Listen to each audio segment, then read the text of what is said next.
C'est l'alerte rouge au Real Madrid. Le club est vraiment dans une situation compliquée juste avant un match qui s'annonce décisif. On va décortiquer ensemble ce qui se passe réellement dans les coulisses. Regardez ce chiffre, 10. C'est tout simplement le nombre de joueurs qui ne seront pas disponibles pour le match hyper important contre le Celta Vigo. Franchement, à ce niveau-là, ce n'est plus une équipe, c'est une véritable infirmerie. Et pour ne rien arranger, le contexte est déjà tendu. Le Real sort d'une défaite assez humiliante contre Getafe et du coup la pression est montée d'un cran. Les merengues n'ont plus aucun droit à l'erreur, surtout qu'ils sont maintenant à 4 points de leur grand rival, le Barça. Alors, voyons voir qui sont ces absents. Parce qu'on ne parle pas de simples remplaçants, hein. Chaque nom sur cette liste, c'est un vrai coup dur pour l'équipe.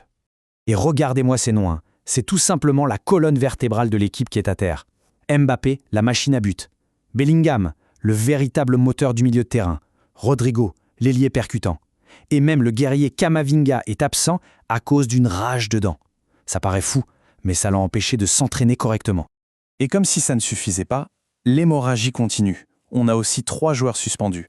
Et il ne faut pas oublier les blessés de longue date, des piliers comme Militao et Alaba en défense.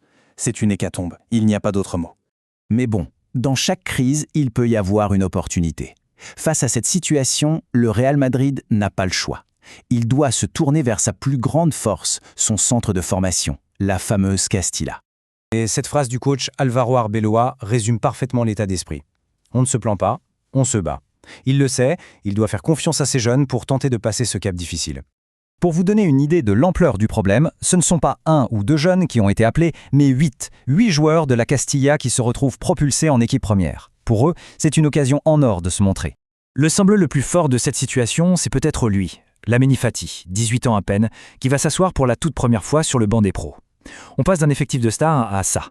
C'est un moment vraiment charnière, pour lui comme pour le club. Bon, maintenant, la question que tout le monde se pose. Avec tous ces absents, comment est-ce que l'équipe va bien pouvoir s'organiser sur le terrain? Pour l'entraîneur, c'est un vrai casse-tête. Alors voilà, la compo la plus probable. Et ce qui saute aux yeux, c'est la pression monstre qui pèse sur les quelques cadres qui restent. Rudiger va devoir être le patron d'une défense expérimentale, Tchouaméni devra dominer le milieu, et surtout tous les regards vont être braqués sur Vinicius Junior. C'est simple, c'est lui qui doit porter toute l'attaque sur ses épaules.